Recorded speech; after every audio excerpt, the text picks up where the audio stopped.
começando um episódio especial. Se você quer entender como ter um propósito depois de dificuldades na vida e isso transformar em bem para o próximo, se você tem algum familiar que vive com câncer e quer aprender um pouquinho mais, e diante de tantas coisas que a gente vem vendo aí na área da saúde, com números alarmantes e crescentes de câncer, esse episódio é para você. Hoje eu tenho o prazer de estar aqui entrevistando uma pessoa que é muito querida, é a primeira mulher que vem aqui no nosso episódio, ela que é nutricionista oncológica pelo ICESP e a única nutricionista oncológica de Feira de Santana, é ainda formada em administração e gestão de empresas pela FGV e nos finais de semana e eventualmente está me chamando de cunhada. Vitória Moreira, muito bem-vinda. Pode dar um oi aí. Bom dia, pessoal. Olá, tudo bem? Muito obrigada, Bruno, pelo convite. É uma honra estar aqui. Eu acho que esse projeto é um projeto incrível e que tem muito para a gente trazer de conhecimento para a gente, né? É cuidando de gente. Exatamente. Vi, é um prazer ter você aqui. Então, para a gente começar, né? Eu não coloquei aqui no currículo dela, mas a gente vai começar falando exatamente disso. Conta pra gente um pouquinho do porquê ser nutricionista oncológica. Conta pra gente um pouco dessa história. Acho que é a pergunta que eu mais escuto na face da Terra. Por que você inventou de fazer oncologia? Você tá maluca? Eu acho que eu não teria coração para isso. Como é que você aguenta? O que é que você tá fazendo com sua vida? E acho que todo propósito que chega na vida da gente, ele tem uma direção de duas vias, tá? Tanto uma direção que toca o coração, quanto uma direção que você consegue enxergar uma solução. Não dá para você pensar em fazer uma coisa se você não tiver algo para fazer por aquilo. Então, a oncologia entrou na minha vida muito antes de eu pensar na nutrição, né? O meu irmão, ele é portador de leucemia linfocítica crônica, e a gente conheceu a oncologia como todo mundo conhece. Aquele desespero, aquele chão que sumiu, aquele fator desconhecido que tira da gente a capacidade de pensar no futuro. Então, meu irmão ele foi diagnosticado em 2010, né? E quando ele foi diagnosticado, ele era o único jovem do país a ter esse diagnóstico, né, de leucemia linfocítica crônica, que era muito mais prevalente em idosos. E para a gente foi uma surpresa. Não sabia o que fazer, para onde ir. E aqui em Feira de Santana, a gente teve uma direção, né, de ir para o Instituto Nacional do Câncer, o INCA, e lá o meu irmão ele participou não apenas do seu processo de tratamento, como também ele foi sendo estudado, né? Tudo que é novo, você vai ser estudado. Eu era muito nova, mas eu me recordo não só da resiliência do Marcos, como também da capacidade dele de passar pelo tratamento de uma forma muito fluida. Não quer dizer que ele não teve sintomas ou teve desconfortos, mas ele tinha orientação. E sabe aquela coisa que é tipo um déjà vu? Quando chegou no futuro, que eu sabia que eu tinha que escolher uma profissão e eu falava, caramba, o que é que eu vou fazer da minha vida? Eu tinha certeza que eu queria cuidar de gente. Muito bom. Só que aí o que é que você faz, né? Você vai fazendo uma seletiva nas áreas de saúde. Você pensa medicina? Não, misericórdia, nada dentro das pessoas, tudo fora. E aí, dentre essas seleções, eu pensei na nutrição. E eu era uma pessoa que não tinha capacidade de fazer escolhas alimentares saudáveis. Eu venho de um interior, então lá a gente aprendia a comer coisas boas, mas eu acho que a minha fase de vida foi logo no boom de tudo, né? Boom de iogurtes de todos os tipos, boom, Ultraprocessados tudo. de todos os tipos, né? Quando você vê lá salgadinho de manhã, meio-dia, de tarde, de noite, então eu tinha um hábito alimentar muito ruim. Para mim, eu acho que a gente só tem a capacidade de ensinar algo que a gente aprende. Então, eu fui também nessa via, fui para a nutrição. Quando eu entrei na nutrição, a gente tem um conceito de nutrição, tá? Todo mundo acha que nutrição é ou você alimenta alguém para engordar, ou você alimenta alguém para emagrecer. Então, para mim, eu falava, caramba, eu não quero viver isso. Não que seja um problema, mas eu sou movida a propósitos e, ao mesmo tempo, eu tenho um entusiasmo para fazer algo. Então, eu enxergava assim, a nutrição como se as pessoas não soubessem exatamente o que é que a gente estava fazendo ali. A cada matéria, a cada momento, a gente via uma coisa muito ampla. E quando a gente olhava para a população, falava, nossa, as pessoas não têm, noção do que é a nutrição. Então você via um pouco dessa questão de a nutrição, mesmo ainda na faculdade, está desconectada do que era a vida prática das pessoas? Seria 100%, 100%. Na verdade, a nutrição era uma coisa muito grosseira. Uhum. É tipo assim, eu não vou na nutricionista porque ela vai me proibir de fazer aquilo que eu gosto de realizar. Eu acho que esse é o grande estigma, né? Até hoje. Nutricionista é pra te proibir de várias coisas, né? De, tipo, tirar prazer de várias coisas da sua vida, que eu acho que talvez um dos maiores prazeres Sim. seja você estar comendo, né? E aí você falou que você é do interior, né? Sim. Conta pra gente, assim, só pra talvez quem tá acompanhando e que talvez é do interior, ou alguém que tem um familiar lá no interior e que tá vendo essa dinâmica hoje acontecer em casa, de você tá no interior da Bahia, vir para uma cidade de referência, que seria a Feira de Santana, no Salvador, e aí, a partir daí, você migrar para o INCA, que é no Rio de Janeiro, né? Conta como é que foi essa jornada e a decisão aí, o que passou, né, entre vocês como família para isso acontecer. Como eu falei, eu era muito nova, mas eu acho que até pelo projeto recente a gente teve uma retomada, né? Uma lembrança de como é que foi isso. Quando o meu irmão chegou, a gente tem uma família muito ampla na área de saúde, né? Um tio meu trabalhava na área de saúde, no serviço público da área de saúde, então ele já morava em Feira de Santana e conhecia como as coisas aqui aconteciam. Em Mairi não tinha, né? Até hoje não tem. Então a gente tem cidades que são referências para cidades circunvizinhas. Feira de Santana abraça essa região. Quando a gente veio para cá, muitos não conheciam sobre o tratamento para uma faixa etária, que era a faixa etária do meu irmão, neste diagnóstico. Então, pela falta do conhecimento, a orientação foi, vá viver. Não sei, e eu acho que essa mensagem dos 6 meses de vida, né, é uma mensagem muito, muito conhecida. A gente já viu pelas novelas, filmes e tudo, que todo mundo fala, você tem 6 meses de vida. Foi o que ele ouviu. Você é jovem. Você tem 6 meses de vida. Provavelmente você não sabe o que vai se fazer amanhã. A gente não sabe como vai tratar você, então vá viver. Tá. Isso é uma coisa que eu acho meio...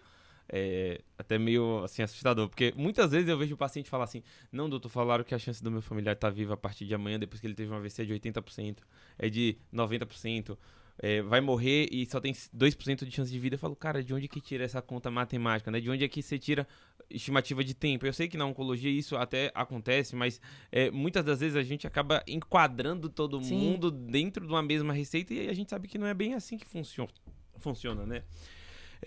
E depois de toda essa jornada, você então decide fazer nutrição e se forma em nutrição, né? Que isso foi a sua graduação. Certo. E a partir de quando que você decidiu fazer nutrição oncológica? A nutrição oncológica veio no meu penúltimo semestre. Porque meu irmão, ele recidivou em 2012, né? Uhum. E foi um tratamento muito mais brando do que em 2016.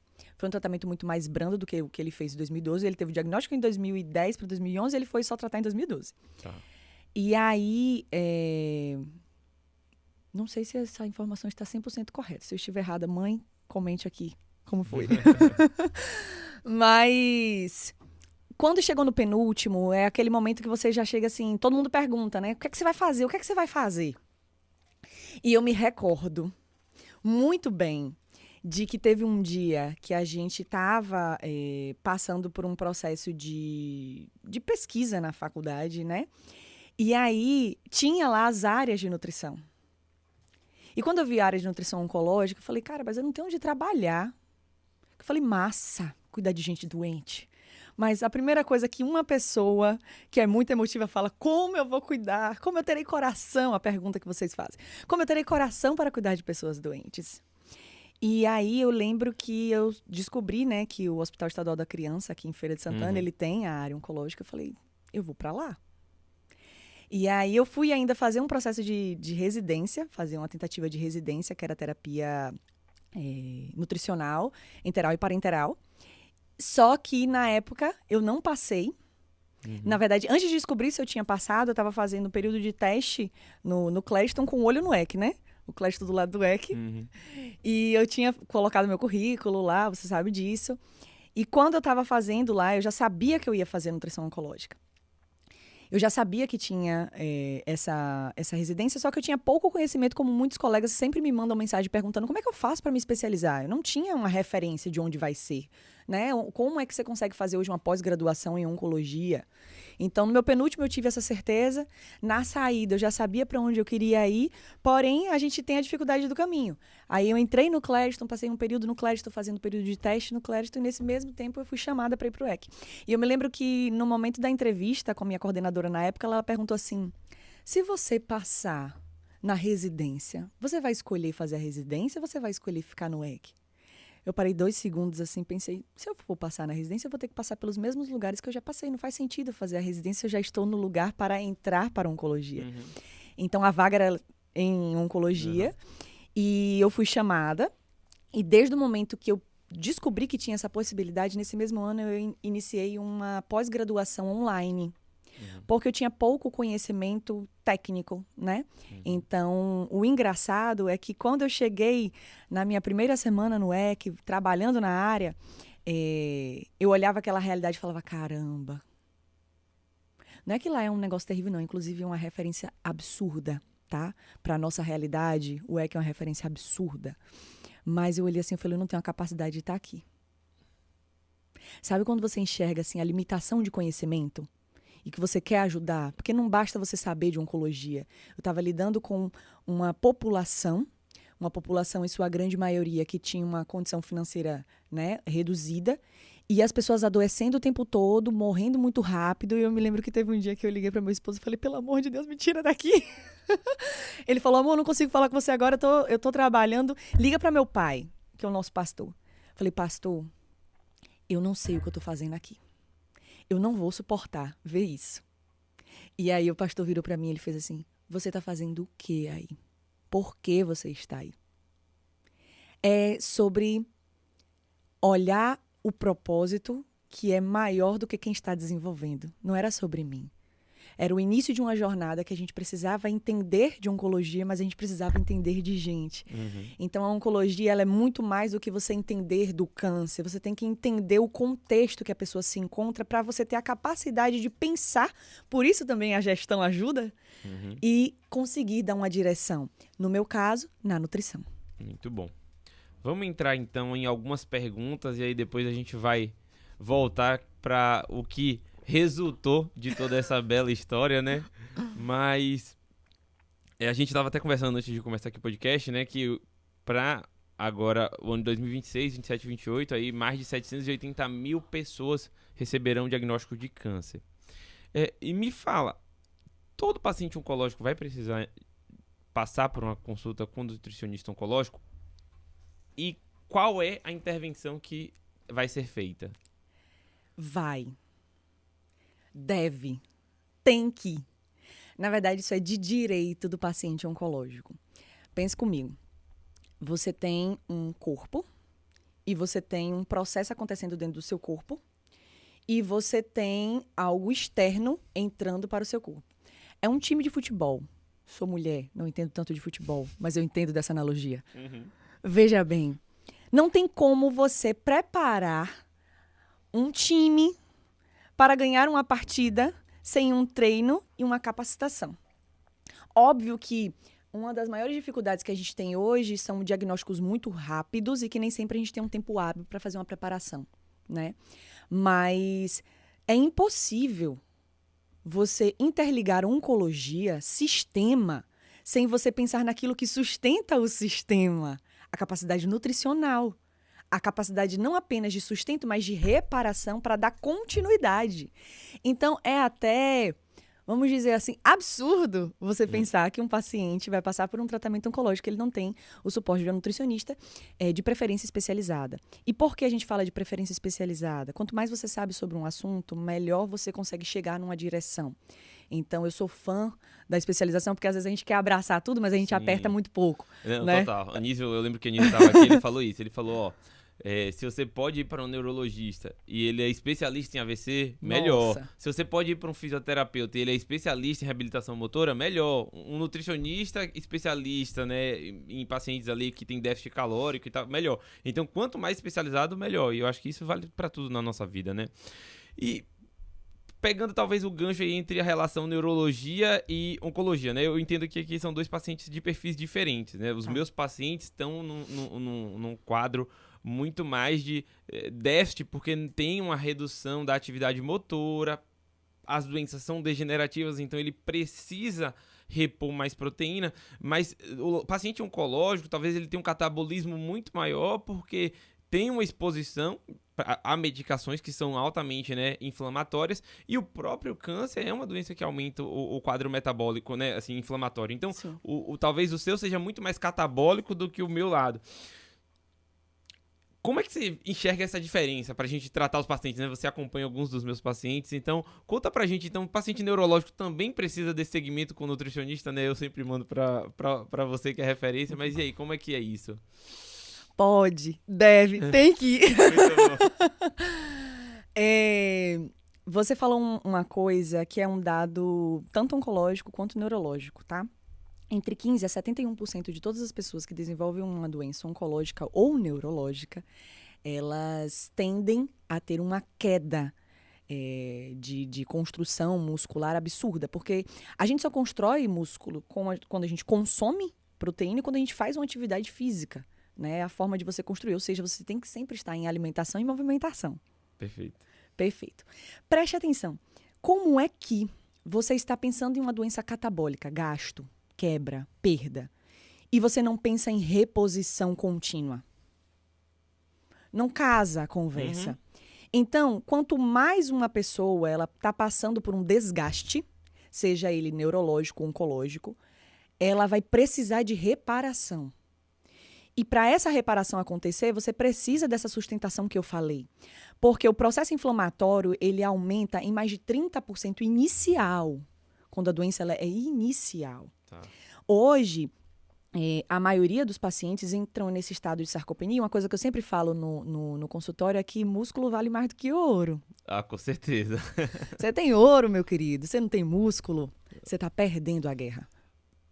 E essa é uma fala que a gente tem que ter uma firmeza para falar, porque é muito difícil você pensar em falar assim, eu estou passando por uma doença neurológica, estou passando por uma doença oncológica, eu tenho que ficar parado. Quanto mais parado você ficar, mais a guerra você vai perder. Porque a gente tem hoje guidelines, artigos e uma referência muito, muito absurda sobre a necessidade da movimentação. Não só apenas a nutrição, como a fisioterapia também é de direito do paciente.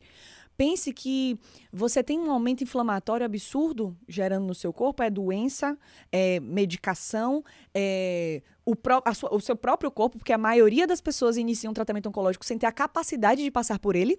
Sim. Hoje, esse aumento, né, que o Bruno falou sobre a oncologia, a incidência dos cânceres no país, se dá por aumento em pessoas jovens, estilo de vida, obesidade, estilo de vida, consumo de alimentos ultraprocessados, estilo de vida. O que é que isso aqui tem em comum? Aumento inflamatório. 100%. Fora o nervosismo e o estresse que a gente passa nessa vida, né, agitada. Então, não tem como a gente não pensar que esse paciente precisa de um acompanhamento ao lado para que o que vier a acontecer no caminho, a gente vá tentando superar. Porque senão a conduta que você vai passar ou que o oncologista vai passar não vai ser tão eficiente.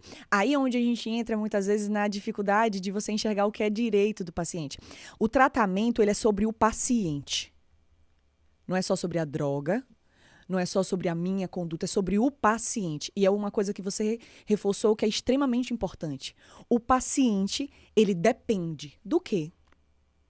Do estágio de uma doença, do grau da doença, de quando essa doença foi descoberta, né, o estadiamento dela, do tipo do tratamento que você vai realizar. Você não realiza o mesmo tratamento em todos os pacientes. Sim. A capacidade que esse paciente vai ter de se adequar ao seu tratamento, seja ela financeira, psicológica, cultural. Então, entender de gente é o segredo para você conseguir fazer com que isso que a gente está falando tenha uma eficiência. Muito bom, Vi. E assim, pensando então, pacientes jovens, né, oncológicos, pacientes mais, né, idosos, como é que você enxerga isso? Como que na sua consulta você pensa, não, o paciente mais jovem tem mais reserva, isso necessariamente não é verdade, a gente tem visto aí a população idosa aí que tem vindo mais preparada, né, diferente do que eram nossos avós. Você acha que isso, essa individualização tem um peso e isso tem sido diferente do que a gente via lá atrás? Tem. Tem e ao mesmo tempo não tem. Por que tem e não tem? Minha mãe brinca que a qualidade e a maquiagem do jovem é a sua juventude. Então, você ser jovem, você tem seus benefícios, óbvio. Você tem uma circulação mais rápida, você tem um processo, provavelmente, de cicatrização mais rápido, de reestruturação mais rápido, de se restabelecer mais rápido.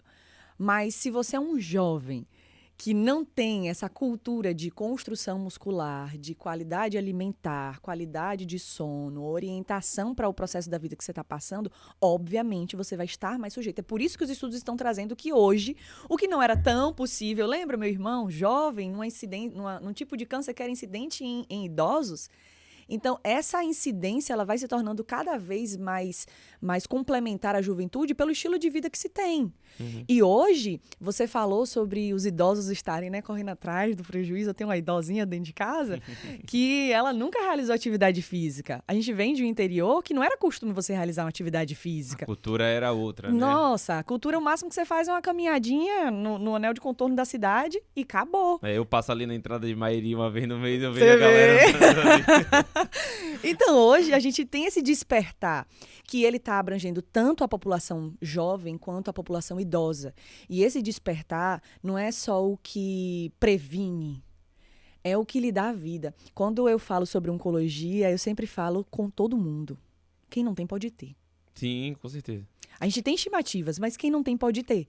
Então, pra gente, o que é que você perde hoje, Bruno? Você tendo uma qualidade de vida cada vez mais facilitada, você se mantendo firme, construindo músculos. O que é que você perde? Você não perde nada. Mas o que é que você perde se você não fizer? Não, total. Eu acho que assim, é aquela coisa que o pessoal fala, você se arrepende, né, quando você não vai pra academia, quando você não corre. Então isso faz uma baita de uma diferença. Uhum. E foi super legal você falar isso do seu irmão aí, porque eu lembrei agora, né, você falando que meu avô teve o mesmo tipo do seu, só que meu avô faleceu com 97 anos, né? Nossa. Meu avô foi diagnosticado, acho que com 89, assim, ele Sim. viveu 8 anos, assim, e não faleceu por conta disso, né? Foi na época do Covid e tal. Pensando agora, Vitória, no sentido de tratamento, a gente falou do paciente. E aí, eu sei que a família também tem um papel importante nisso aí. Quando você, né, tem essa conversa com a família vai estar ali pra ser meio que fiscal de tipo, não vai tomar aquele ultraprocessado ali. aquele achocolatado ali não pode. Como é que é essa relação? Como é que você constrói isso na sua consulta com a família e com o paciente? Olha, eu sempre peço perdão nas minhas consultas. Eu olho para a pessoa e falo assim, perdão, mas eu preciso lhe falar a verdade. Porque o tratamento, ele é a 4, 5, 10 mãos às vezes. Quando a gente foi construir meu consultório, a gente colocou 2 poltronas, eu falei, esse espaço aqui é para um sofá. Ninguém vai sozinho para uma consulta. Ou você leva seu companheiro, e às vezes leva o companheiro, a mãe, a tia, a avó, o primo, todo mundo tá lá. E a gente não pode deixar de entender que a família faz parte disso, sabe? É quem muitas vezes vai fazer a alimentação, é quem vai levar a pessoa, é quem vai acompanhar, é quem vai tentar entender, é quem vai comprar o remédio, é quem vai ajudar financeiramente. Então não dá para você pensar e falar assim, olha, vamos falar só com o paciente, vamos deixar a família de lado. O tratamento é com todo mundo. O impacto que uma família tem quando recebe um diagnóstico é tão grande quanto o do paciente. E às vezes a gente está achando que o paciente está aqui sofrendo sozinho, mas você não tem noção. Tem gente que para a vida para cuidar. E é um caminho. Quando uma pessoa chega, eu falo, olha, eu não sou uma nutricionista que vai pegar uma dieta, vai mandar para você colocar na sua geladeira e você vai seguir a sua vida, você vai me ver talvez um outro dia, ou se passar no meio da rua, você vai atravessar o lado para não lembrar de mim. Eu tenho que tratar junto. E esse tratar junto também é uma educação para os familiares, que vão entender, você não precisa ser um fiscal de prato. Você precisa entender porque ele não pode comer isso. Mas você acredita que, você falou uma coisa interessante, que comida é afeto, isso. Comida é mais do que isso, comida é um equilíbrio de pratos. A gente come para festejar, a gente come para entristecer, ou quando está triste. Uhum. A gente come porque precisa. A gente come porque não precisa. Eu não preciso comer essa rapadura, mas bonita, vou comer. Então, a comida ela tem várias relações. Se você não souber lidar com essas várias relações e ajudar as pessoas a lidar com isso, você falha. E o lidar não é você condenar. Eu acho engraçado que quando a gente vai no nutricionista, a gente monta uma ideia de que, assim, eu não posso comer nada disso, eu não como nada disso, minha alimentação é maravilhosa, é café, lanche da fruta, almoço, lanche da fruta de novo, jantar. Sim. Né? E você ou qualquer pessoa tem as suas preferências, tem a sua cultura. Por exemplo, você não gosta de banana, mas ama um cuscuz. Exato, né? Exato. Como a gente é família, a gente sabe disso. Eu, particularmente, amo, sabe? É uma cultura. Na minha infância, a vitamina de banana de manhã, meio-dia, de tarde, de noite. Você vai chegar para uma pessoa só porque ela está com câncer e você vai sair retirando tudo porque naquele momento pode piorar, pode agravar. Não, você vai capacitar ela. E o capacitar, Bruno, nem sempre é sair retirando tudo de uma vez. Porque se você retira tudo de uma vez, você nega a cabeça. Você nega a capacidade dela de pensar. E você tem que enxergar naquele momento. As pessoas perguntam assim, nossa, nutricionista às vezes é psicólogo. Não é sobre ser psicólogo. Uhum. É sobre você se colocar no lugar. Poxa, eu tô tão confuso. Eu ainda tenho que fazer tantos exames. Eu tô aqui conversando com você e a ciência vai dizer que a gente capta apenas 17% de uma conversa de 1 hora. Então, imagina que você falou 1 hora com a pessoa, depois ela volta pra você e fala, doutor, eu não entendi aquela história de não sei o quê. E você já explicou aquilo 7 vezes. Porque é normal. Não é normal? Não, isso foi assim, sempre. Perfeito. Porque, ó, isso as pessoas talvez que estejam acompanhando a gente possam não entender tão bem, mas você falou 2 coisas que eu acho que são fantásticas. Um é isso aqui é um dado assim, de neurociência total, 17% do que você ouve, né? Quando você está, por exemplo, numa aula expositiva, é o que você capta de quem está falando. E o médico, o profissional de saúde, ele não tem essa noção, né? De que o paciente, boa parte das coisas, ele não vai captar. E você usou uma palavra que eu acho que, para quem é paciente, seja neurológico ou oncológico, é capacitar. É o que eu tento fazer também nas minhas consultas, né? De falar, olha, aqui não sou eu que vou estar cuidando de você. Eu tô te orientando e quem vai cuidar de você é você mesmo, né? Poxa, um paciente que tem doença de Parkinson tem que tomar a levodopa dele. O paciente que tem uma enxaqueca tem que tomar o profilático dele. É o paciente que faz o processo ativo. É Sim. esse mesmo paciente que vai ter que decidir fazer atividade física todos os dias para poder melhorar Sim. e ter um ganho, um incremento na sua saúde. E eu vejo que para a oncologia é isso, né? E aí o nutricionista talvez é quem talvez ganha não sei se é bem essa palavra, mas essa dicotomia de tipo, a fama é de quem mais proíbe, mas terrível. Na verdade é quem na verdade capacita o paciente para estar preparado, né? E você falou sobre isso. E nessa preparação, além da dieta, né?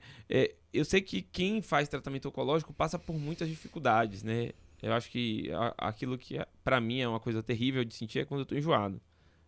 E o paciente oncológico vive isso muitas vezes.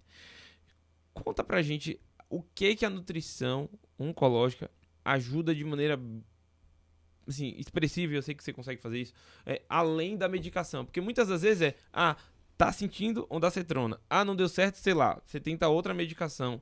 Mas tem coisas além disso pra gente fazer, né? O que você vê dessa estratégia, Vitória? Eu ouvi um podcast que falavam assim, que a alimentação no início do tratamento oncológico, há anos atrás, era botar a pessoa pra comer. Você tem que botar a pessoa pra comer. Acredite, esse é um pensamento ativo até outro, de muitos. Bruno, quando você tá enjoado, você consegue comer? 0. Nossa, é bom demais, né? Coma, querido. Tá enjoado? Coma. Que alegria. Eu acho bizarro, porque quando você tá enjoado, você não tem prazer na comida, né? Você perde a alegria de comer. Então, eu sou apaixonado por cuscuz, né? Eu já tive várias vezes de falar, tô muito enjoado, eu não consigo nem comer isso, que é a comida que eu mais amo. Quando você tá com dor de cabeça, ô neurologista, você não tem muita dor de cabeça, não. Eu tenho. A única coisa que eu quero é parar e ficar assim, ó. Inclusive, não estou mais sentindo, graças a Deus, ao meu marido e ao neurologista que me acompanha. Então, presta atenção. Não tem como você parar para pensar que, olha só, você está sentindo algo, só porque você está sentindo algo não significa que você está sentindo aquilo e você tem que realizar. O pessoal sempre chega assim, mas eu falo com ela, tem que comer. Mas eu sei, mas tem que comer, porque a nossa preocupação do brasileiro é o bucho tá cheio. O bucho tá cheio, o corpo tá nutrido. E a nutrição, ela não vem apenas para preparar. Tem um estudo que saiu agora em 2025 sobre a reparação microbiota para receber imunoterapias. A gente tem que gerar essa capacidade da pessoa ter a aderência ao tratamento.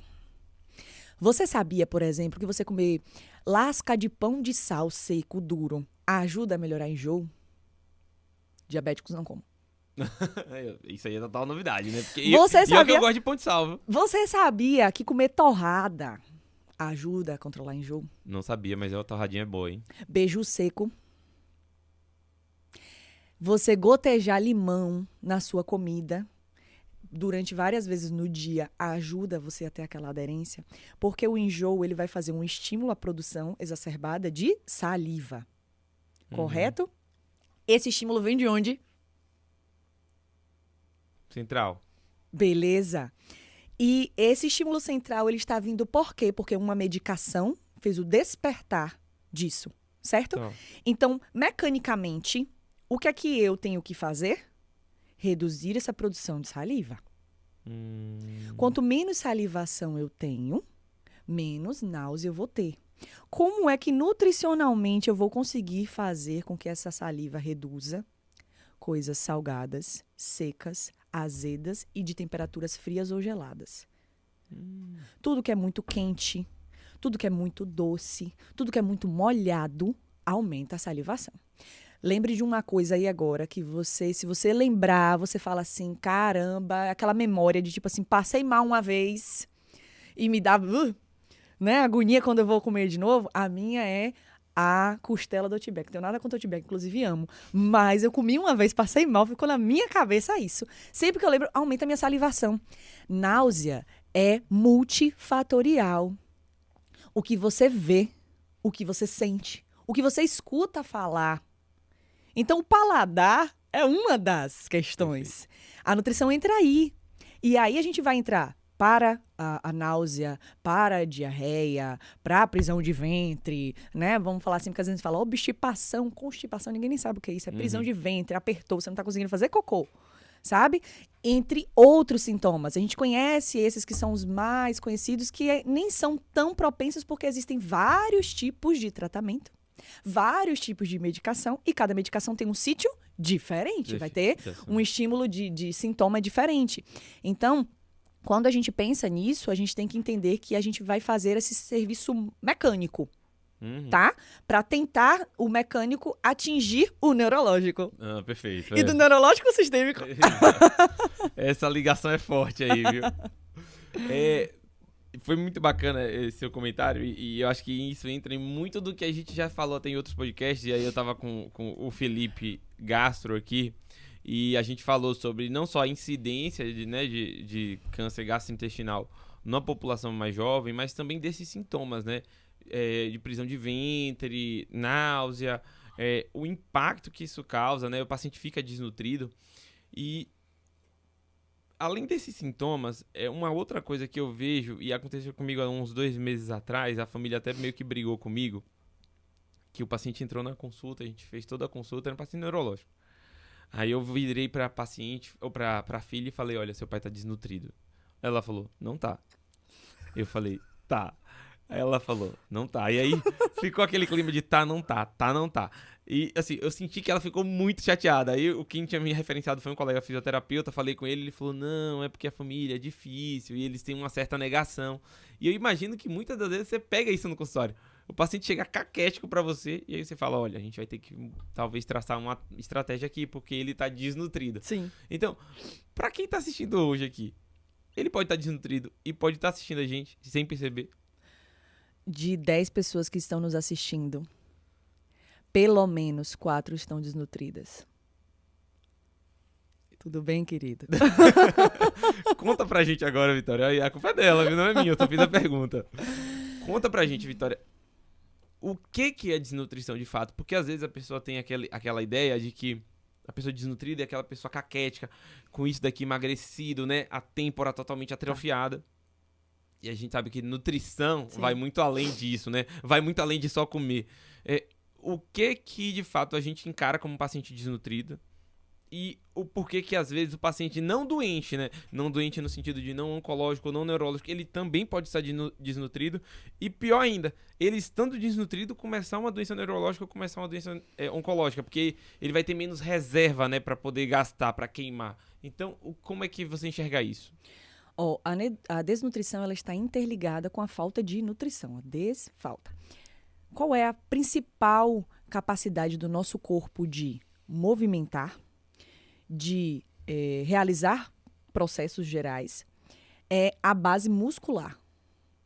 A gente tem falta de nutrição com vários micronutrientes, né? Às vezes você tá aí você fala assim, meu Deus, eu tô tão desanimado e tal. Às vezes não é nem uma anemia, é só uma falta de vitamina D. A gente não toma mais sol da mesma forma. Às vezes você tá em um processo aí de diarreia constante. O que tá faltando para você muitas vezes pode, tá? Lembra a palavra pode, porque às vezes a pessoa pega uma informação e fala, é aquilo, vou tomar um zinco, porque eu estou com diarreia. Total. Não é assim. Pode. Lembra do depende? Tudo depende. A desnutrição é a falta da sua capacidade regenerativa. E essa capacidade está interligada com a falta proteica, a falta de musculatura.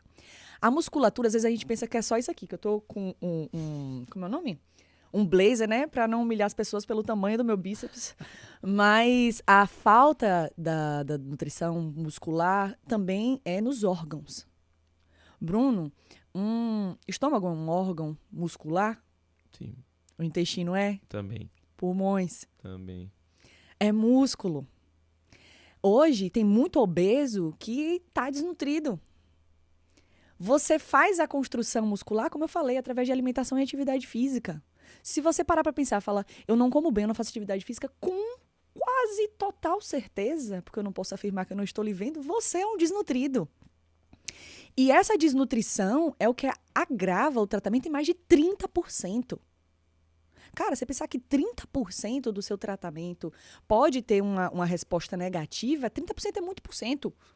Sim, e assim, mostra que depende muito de você, né? Assim, Depende muito de você. Só que a gente entra numa dificuldade muito grande, que era uma coisa que eu ia falar na resposta anterior e eu esqueci, que é, Vitória, a gente estava falando sobre dificuldade alimentar, sobre sintomas, sobre isso. Como é que a gente vai nutrir essas pessoas?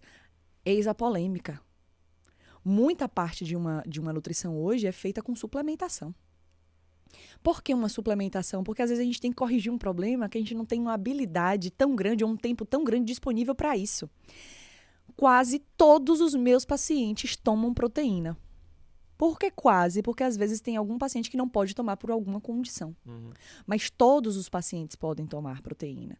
Proteína como, às vezes, referenciada pelo whey, que a gente conhece, que muitas vezes a gente só usava aí, né, os marombas da vida de academia, proteínas vegetais. Existe uma gama gigantesca de suplementação que vai ajudar a gente a fazer essa reparação nutricional, né?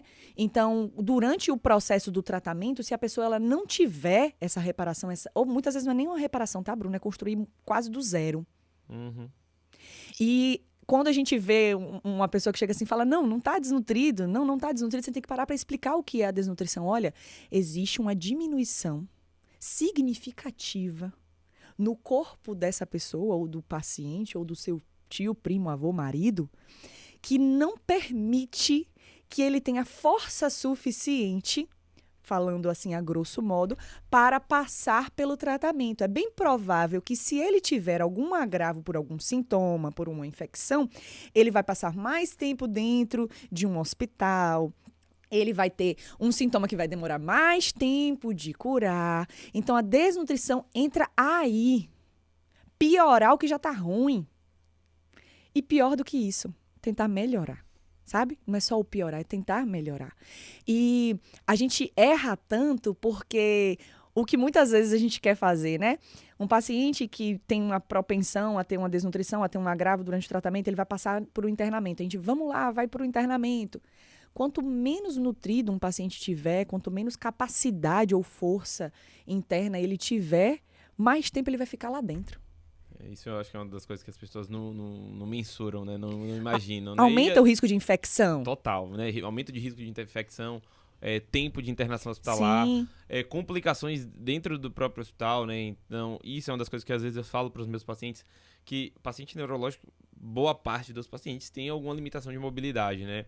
E menor mobilidade, maior risco de quedas. E os pacientes não têm essa noção. Então, nossa, fulano estava internado por um problema, caiu dentro do hospital, quebrou a perna. Vai ficar internado mais 2 semanas para operar, ver recuperação. E aí a recuperação, às vezes, o paciente já está desnutrido, é mais prolongada, tem que passar uma sonda porque está disfágico e você vai somando comorbidades, né? Sim. E isso é uma coisa que a pessoa só enxerga, infelizmente, muitas vezes, quando ou ela ou o familiar tá nessa situação e ela tá vindo dentro do hospital como acompanhante.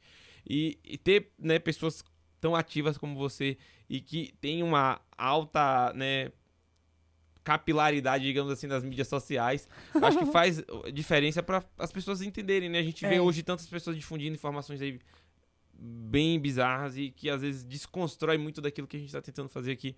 Eu acho que é fantástico.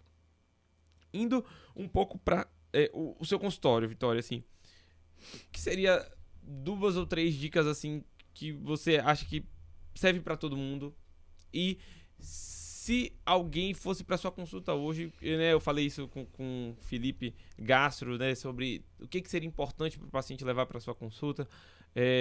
Falei também com o Anísio, falo para os meus pacientes, falo, poxa, se você é diabético, leva a hemoglobina glicada, saiba pelo menos isso na hora que você vai me falar que sua mão tá formigando. Sim. Se fosse para ir para sua consulta, Vitória, 2 ou 3 conselhos práticos que você daria e o que você queria que o paciente levasse para você, sei lá, ele queria que levasse o quê? A dieta dele, não sei.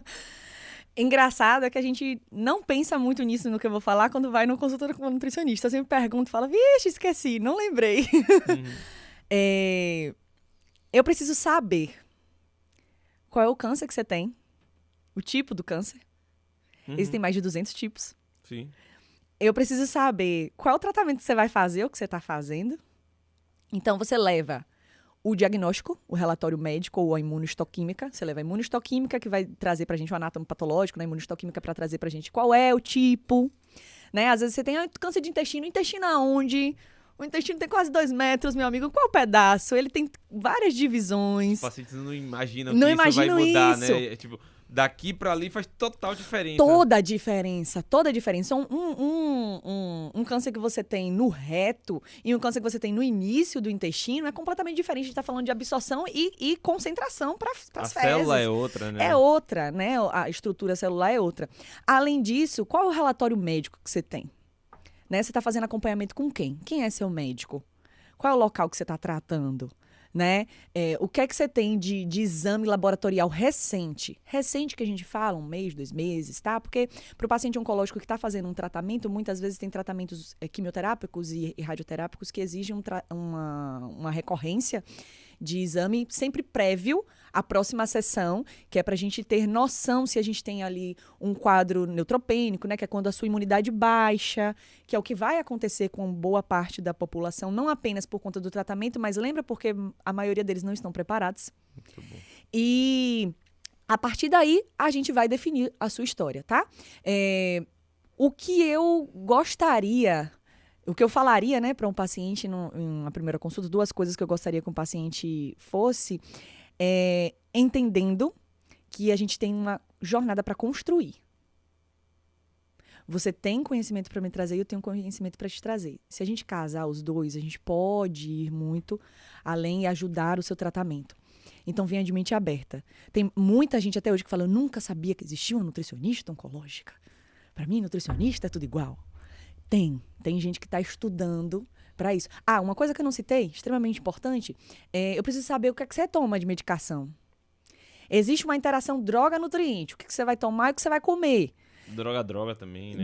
Droga também. Então, às vezes, a gente vai parar para olhar e falar assim, poxa, essa pessoa está com tal sintoma aqui, mas essa medicação aqui com o que você está comendo está piorando seu sintoma.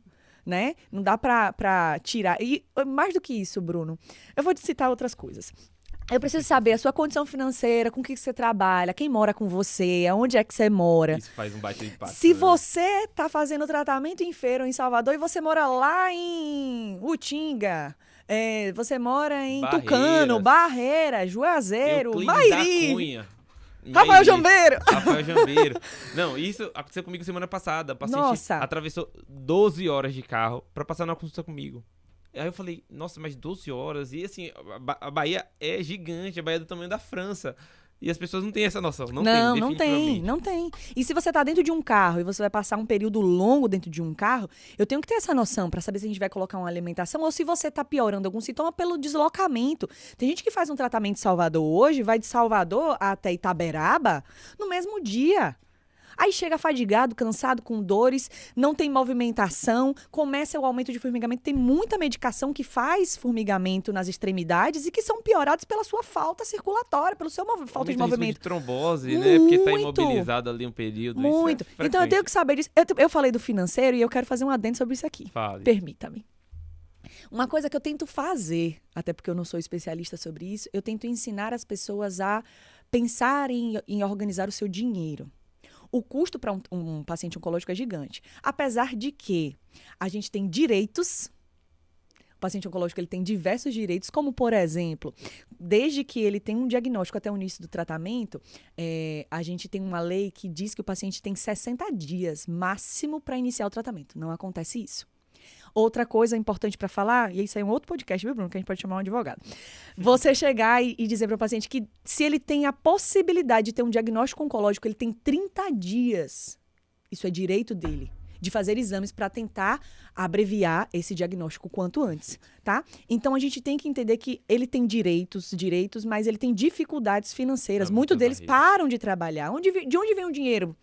Para comprar o remédio que não achou, para pagar um exame que o plano não cobre, para fazer uma consulta, sabe? De onde vem o dinheiro? Então, a gente tem que parar para ver o dinheiro. O seu dinheiro está vindo de onde? Às vezes, a gente tem uma replicação de indicação de suplementação, porque é o que dá. Ou de alimentação, porque é o que dá. Não dá para você fazer mágica, sabe? A gente pensa, mas o ideal é esse. Mas tem o ideal daquela pessoa. Eu preciso conhecer a sua realidade financeira. Quantas pessoas moram dentro de sua casa?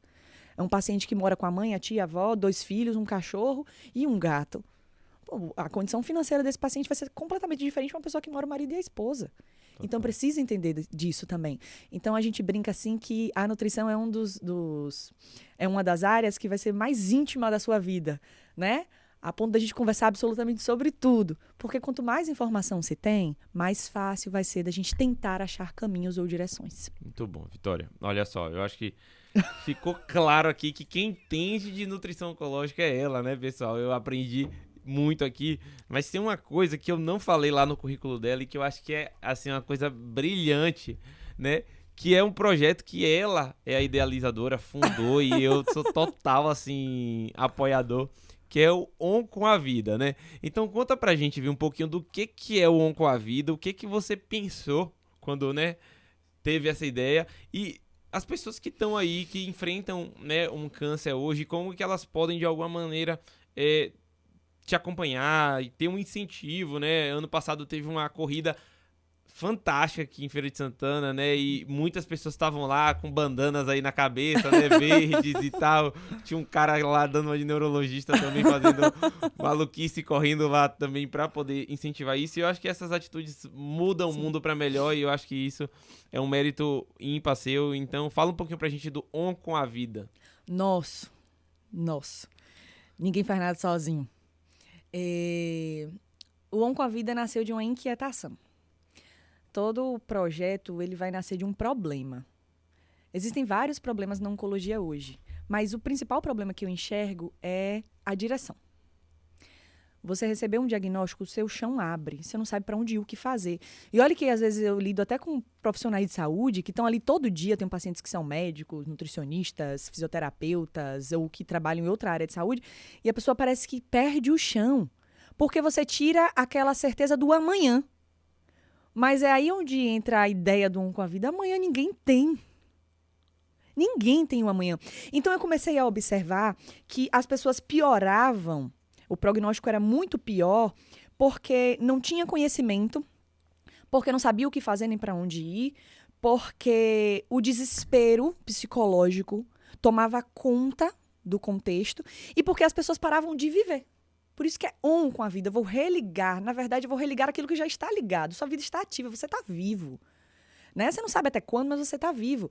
A nossa intenção é de parar e falar assim, ó, você está vivo. O que é que você está passando hoje na sua vida? Tá, Vitória, eu estou num tratamento X. Não, Vitória, eu estou numa suspeita. Não, Vitória, eu estou assim. Esse movimento é para quem tem e para quem não tem. Quem não tem se previne, quem tem se trata. A nossa intenção é fazer com que as pessoas movimentem a sua vida. A ideia de fazer com a corrida foi muito engraçada, porque eu não era atleta de corrida. Até hoje eu não me considero um atleta de corrida. Eu sei correr 5 quilômetros, graças ao meu professor, abraço Vinícius. Mas a ideia de você correr é porque tá todo mundo correndo. Você tá correndo, certo? Daqui a pouco você vai atender, eu também. A gente tá correndo. Só que a gente tá correndo sabendo para onde a gente tá indo. A gente está correndo pensando no que está ao nosso redor. E a corrida tomou um boom gigantesco, né, no nosso país, virou uma moda maravilhosa. E esse despertar falou, pô, corrida, câncer, vamos jogar o câncer aí no meio para as pessoas falarem, porque ninguém quer falar de câncer, a pessoa não quer nem falar a palavra CA, doença, problema, negócio. Esse trem que eu tenho aqui, mas não o câncer. Então, quanto menos as pessoas sabem, menos você consegue pensar. É só você pensar numa coisa óbvia, Bruno. Se você anda aqui no escuro, você vai andar da mesma forma que você andaria de olhos abertos? Não. Você está enxergando. Então, a nossa ideia é trazer luz, é trazer visão, é trazer direção para as pessoas. Só que é um projeto, na minha cabeça, né, desse tamanho. Na realidade, acontecendo de pouquinho. Mas foi tão abraçado. Teve uma vez que a gente estava conversando com o contador, ele fez, Vitória, como é que vocês conseguiram, né, que tantas marcas, tantas pessoas estivessem abraçando? Eu falei, a gente só falou a verdade. Existe uma necessidade e, inclusive, o On com a Vida começou com 2 marcas aqui de Feira de Santana. Isso não é merchan, é realidade, foi o que aconteceu. Uma dessas pessoas foi seu Brito, da Farmácia Brito. Quando eu saí do hospital e vim para o ambulatório, né, para o consultório, eu enxerguei que em Feira de Santana tinha muito suplemento que não existia. Aí eu falei, nossa. Começava a prescrever, as pessoas não achavam. Vai comprar na internet, às vezes é 14 dias para chegar.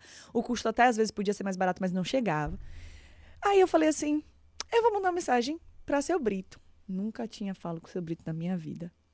Falei, gente, alguém tem um contato de Brito? E fui catucando conhecidos com conhecidos e encontrei. Falei, seu Brito, me chamo Vitória, sou nutricionista oncológica, faço não sei o que, eu queria conversar com o senhor para ver se o senhor tem a vontade de adquirir produtos. E aí me respondeu no mesmo dia, ou foi no outro dia, não me lembro, mas ele foi rápido para responder, vamos conversar. Me encontre em tal lugar, tá certo? Eu falei, tá ótimo, sentamos para conversar. Nós colocamos, ele falou, Vitória, eu quero a lista de suplementos que não acha em feira. Desse jeito que eu tô falando pra você. Fiz a lista, mandei pra ele. Até pouco tempo atrás, 2 semanas atrás, ele falou, Vitória, esse suplemento aqui, ele é benéfico e tal, pra gente comprar, deixar... Funciona de verdade. Funciona, né? Porque estão me falando, ó, o povo não aceita tanto porque o gosto não é tão bom. A gente conversou sobre isso. Mas isso é o quê? São pessoas inquietas com uma realidade que tentam fazer dentro da sua área aquilo que podem. A minha é tentar trazer informação e estimular a pessoa a fazer atividade física e comer direito. A dele é falar, gente, tem isso aqui em Feira de Santana, ó, você consegue comprar. Só que muitas vezes as pessoas só enxergam isso pensando, qual é o benefício que tira por trás? Sim. O que é que vocês estão querendo com a vida? Conta pra gente. O que é que você tá querendo? A gente quer que as pessoas vivam. Muito bom. Vi, só aproveitando esse gancho que eu lembrei de uma coisa que a gente vem falando, né, com os colegas aqui, e você falou aí sobre suplemento, e eu tenho uma grande dificuldade no consultório, porque os pacientes falam, doutor, eu queria um suplemento para tal coisa, eu queria um suplemento para abrir o apetite, doutor. E eu sei que tem muita coisa no mercado, e muita coisa que não presta, né? Então, assim, minha recomendação para você aí agora, vá para um nutricionista, e depois vá comprar o suplemento, que você certamente vai economizar mais dinheiro e, né, ter um maior benefício, né, Vitória? Do que somente você ir lá na farmácia e perguntar, olha, eu queria um suplemento para abrir meu apetite. Muitas das marcas ali não tem muita eficácia, né? Fala um pouquinho pra gente, assim, o que precisa ter no suplemento, o que você vê antes de indicar um suplemento para um paciente, né? Não é fazendo propaganda aqui, né? Mas para trazer essa conscientização, porque as pessoas acham que tudo que tem na farmácia é bom. Tudo que tem na internet é verdadeiro, entendeu? Então eu acho que até o Cuidando de Gente é um pouco para isso, né? Ô Bruno, é fácil você dar uma opinião. Não é fácil? Total. É fácil você se responsabilizar pela opinião que você deu? Zero. Então, eu sempre falo assim, ó, a partir de hoje, você tá aqui, você esquece Google, você esquece a galera, você me pergunta sobre isso. Que eu não souber, eu vou procurar saber. Porque é bacana todo mundo ter uma opinião. Falar assim, olha, tome chá de Oropronobis. Teve uma paciente que tinha uma plantação de Oropronobis. Eu falei, taque fogo na sua plantação de Oropronobis. Por quê? Minha tia falou, beleza, sua tia é maravilhosa, lhe ama. Ah, eu vi no podcast, eu vi não sei aonde. Ah, que incrível. Aquele profissional, ele tem um renome gigantesco. O profissional tá lá em São Paulo, você tá aqui, não faz ideia de quem você é. Da realidade, né? Então, você tem que ir para um profissional que vai se responsabilizar pelo que está realizando com você. Suplementação é excelente desde que tem alguém por trás te direcionando. Você vê, às vezes, o ômega 3 está na promoção, está lá na prateleira. Se você não tem uma prescrição médica ou nutricional de tomar ômega 3, não tome ômega 3. É óbvio assim. Ah, mas eu tomo vitamina D. Todo mundo precisa tomar vitamina D. Todo mundo quem? Onde que você descobriu isso? Quando foi que você escreveu esse artigo? Mostre-nos. Porque é importante que as pessoas saibam por que tá tomando, para que tá tomando, por quanto tempo vai tomar. Tem suplementos de todas as marcas. Recentemente, acho que foi 2025, no primeiro semestre de 2025, a gente teve um boom aí de inúmeros wheys, né, proteínas, que foram falsificadas, adulteradas. Proteínas conhecidas, marcas que dizia maravilhosas. Que tinha até uma gramagem que não existia, não né? Não existia. Então, não é só a tabela nutricional. É a confiança da indústria. Quem é que está fazendo aquilo, né? Então, assim, a gente precisa ter essa noção de que é difícil, Bruno. Muitas vezes eu sinto que é uma coisa complicada, pesada, mas cada um carrega sua carga e o propósito que tem. Perfeito. Se você assumir o propósito de ser um promotor de saúde, assuma que você vai errar, você vai acertar durante o processo, mas assim, se responsabilize pelo que você está fazendo. E não deixe com que as pessoas tomem essas atitudes. Se posicione, ó, você não vai tomar. Tem gente que às vezes chega, vou só fazer um comentário aqui, tem um suplemento que é um suplemento ótimo, mas não é para todo mundo. No trem. Por que eu falo sobre isso? Porque tá no supermercado, tá na prateleira, todo buraco tem no trem. O paciente já chega pra mim, não, doutora, você tá tomando alguma suplementação? Aí quando ele fala, ele toma, no trem. Quem passou, fulano passou, ciclano passou, todo mundo passa. E acha que não vai fazer diferença nenhuma. Sim. Faz, gente. Tem gente que chega com edema pelo no trem. Por quê? Porque lembra da interação droga, nutriente, sabe? Não é que o problema, às vezes, nem é o coitado do suplemento, é a direção daquela suplementação, a dose de uso. Sim. Meu marido é, né, um homem muito forte, lindo e maravilhoso. Meu marido malha há tantos anos, meu marido toma dose de whey, que se eu tomar, pega meu rim e tira. Mas ele tem prescrição para isso, tem direção. Ele faz uma atividade física que eu também não faço, ninguém faz do mesmo jeito que aquele homem faz. Então, é individual. E essa individualidade precisa ser respeitada, é um direito seu. Sabe o que é que você faz quando alguém mandar você tomar alguma coisa? Você fala, o direito meu, do meu corpo, é de ser conduzido por um profissional que está acompanhando. É muita irresponsabilidade, às vezes até falta de amor consigo, você ouvir de tudo e de todos. Vá para quem sabe, ou para quem pelo menos vai se dispor a saber sobre você. Muito bom. Eu acho que assim, fica bem claro, né, pessoal, que o que a Vitória falou foi o que, na verdade, o Felipe falou exatamente isso, sobre hora, quando começar, quanto tempo ficar, a prescrição tem que ter tudo, né, bem orientado. Eu acho que mostra o compromisso de profissionais como você. E meus parabéns, Vitória, você é um grande exemplo. Acho que isso reflete um pouco da banalização que a gente vê de medicação no Brasil e que as pessoas realmente acham que podem, né, ter acesso a tudo. Peguei na farmácia um anti-inflamatório, peguei um suplemento, enfim. Meus parabéns, meu muito obrigado, né, Vitória? Você mora no coração, você é família. E vou agora deixar aí para você deixar seu recado final. Pode falar com o pessoal, né, agradecer e o pessoal fala também sua rede social aí que o pessoal vai seguir com certeza. Primeiramente, agradeço a você. Muito obrigada pelo convite e muito obrigada pela partilha, né? É uma inspiração a gente ver profissionais tão comprometidos com pessoas, com a ciência e fazer essa junção dos dois. Você é assim. Então, hoje, nada mais do que você estar colhendo os frutos de tudo aquilo que você planta, né? Então, assim, referência em neurologia, Feira de Santana e Brasil, Nadson Bruno. Que Deus abençoe, que Deus Amém. continue abençoando aqui o Cuidando de Gente. E o que eu quero falar para as pessoas sobre a gente, sobre o projeto, é acompanhem o On com a Vida. A gente teve a corrida agora em dezembro e a gente tem vários projetos, né, para realizar. É devagar, mas a gente tem visto efeito. Apoie. Como é que você apoia? Espalhando as informações coerentes que a gente coloca aqui, que a gente deixa, né, exposto. Como é que você tenta ajudar? Muitas vezes é você parando para poder enxergar. Eu sou um paciente oncológico, eu tenho um familiar com paciente oncológico, onde é que eu posso buscar essas informações? E todas as ações que a gente fizer em Feira de Santana, não é partidarismo, não é, ai meu Deus, é vitória, não. É um projeto que quer agregar com uma área, com um serviço que já existe. Então, ajude-nos, esteja conosco, é aberto para todo mundo estar junto com isso. Nos acompanhe nas redes sociais, @oncoavida, @VictoriaMRS. Acho que é assim que está lá. A gente vai colocar, a gente vai copiar certinho e coloca. Porque se não for assim, né? Mas busquem sua saúde, é a única coisa que a gente pode fazer por nós mesmos.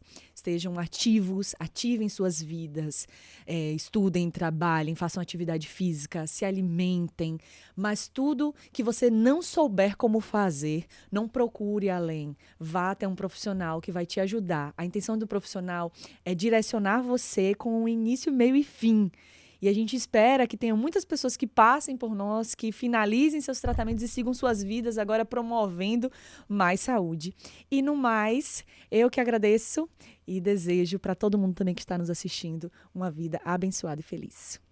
Pessoal, acho que aqui a gente não tem mais muito o que dizer, né? Agradeço a Vitória pela participação, aceitou o convite assim de maneira imediata, até quando eu conversei com ela. Na verdade já estava agendado para semana passada, mas aí carnaval e tal, a gente acabou tendo essa dificuldade. Pessoal, siga, né? Cuidando de Gente, né? Tamo no YouTube, Instagram, Spotify, tudo que você pensar, tamo lá. Acompanhe a Vitória e esteja on com a vida. Esse foi mais um episódio, então, do Cuidando de Gente. Muito obrigado e até a próxima.